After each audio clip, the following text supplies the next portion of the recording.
Uyimizda bolalik chog'i chiroq o'chib turardi tez-tez. Bir xonadan ikkinchisiga chiqa olmay qolardik yolg'iz. Biz bolalar hamma jam-jam, ahil bo'lib qolardik nogoh. Tiqilishib pinjilarimizga sham yorug'i bo'lardi panoh. Zavq bor edi shu holatdayam. Zulmatdan ham quvonch topardik. Ajina-yu jin keladi deb eshiklarni qattiq yopardik.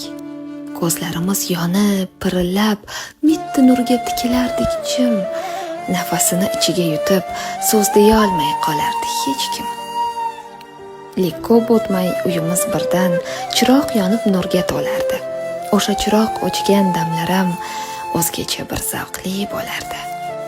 Bir o'girib charxini falak, bir aylanib taqdirning sayla. Bolalikka bir kunga qaytsak, keyin chiroq o'chsayam mayli.